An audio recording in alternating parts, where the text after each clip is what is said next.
Hi, and welcome back to another stained canvas. So today I've decided I would like to gel print a reverse color page if I can. I'm going to attempt to. I just have these three paints here. They are all golden. They are like slow dry, high flow, so they're going to move around pretty decently on my gel plate. This is just an 8 by 11 or 8 by 10 gel plate. I don't mind that it's kind of dirty. I'm cool with that because I feel like it's just going to add more texture and more cool stuff to any kind of reverse color page that I want to make. So I'm going in with the blue and I'm not worrying about getting it all smooth. I don't want that, right? You want to have some sections in a reverse color page that kind of just create themselves and they kind of blend, and then you can like try and figure out, what you see in a reverse page, right? In a page. Because your color goes down in a reverse color page and then you trace it or you find the lines, you do all the cool imaginative stuff after. So that's my blue, and then I'm going to go in with the gold and the magenta-y color that I found because I just really adore this color palette. I don't know why I like these three colors together, but I do. So, I mean, it's kind of like the primaries, right? Red, yellow, and blue. Maybe that's why I like it. I don't know.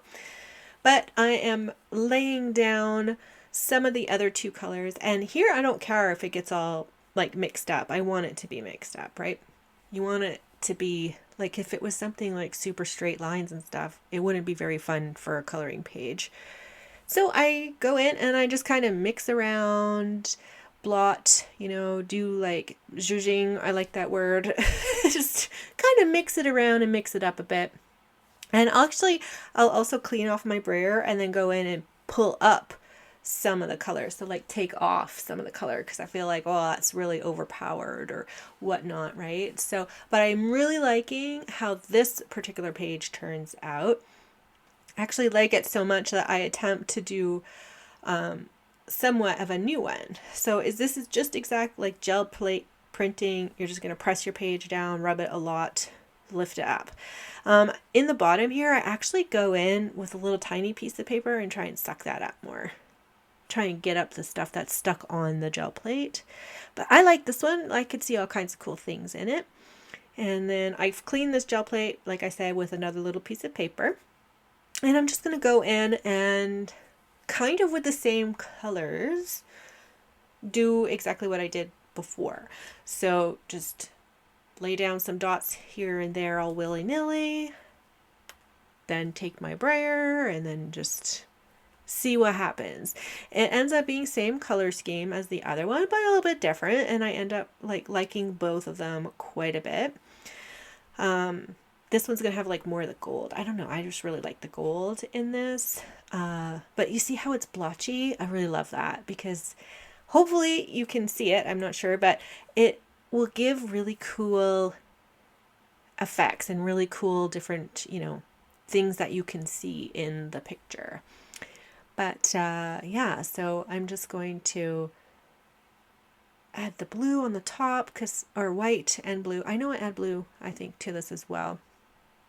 Just going to go through it. Really blotchy. I kind of love it a lot. Maybe I don't use blue. I'm trying to remember what I put in this one. No, maybe I don't use blue in this one. It's just the gold and the white and the magenta-y red. I think it's like an azo red or something like that. But here's the next page, and it turns out really beautiful. I almost don't want to draw on it. But you can see all the cool things. There is blue left over from the other blue one. But yeah, look how wonderful that is. I'm going to actually clean up with the piece of paper that I started cleaning up with before on the other one. So that little tiny piece of paper there has some color on it already. It's like my cleanup page, and I actually really like the cleanup page. The cleanup page is the one I actually use as the color.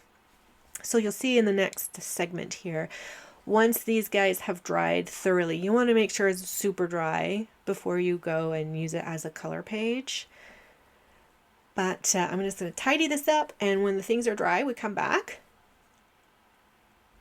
And here are the pages. I love them. When you're doing these pages, twirl them around and try and figure out and see what you see. But I actually use this little tiny one. I really love that one. I see like all kinds of stuff in it. Same for this one. I see a little green frog kind of in the middle. I think I'll play with that one a little bit later. But yeah, I'm going to actually just take this little guy here.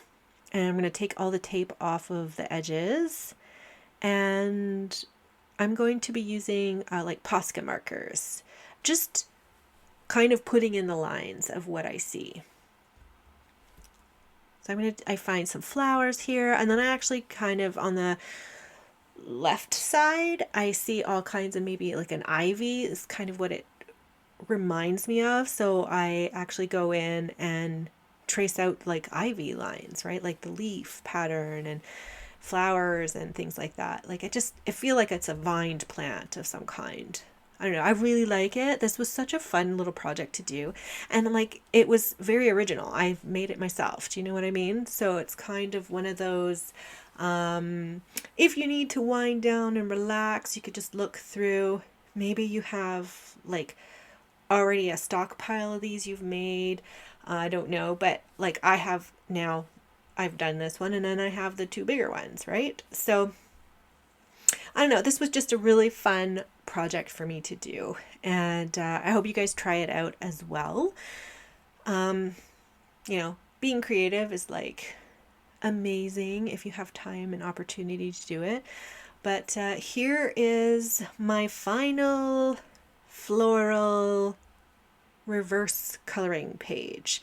So I add in one last leaf down here, and yeah, I'm gonna actually bring it closer to the screen or closer to the camera so you'll be able to see all the little details I've added in.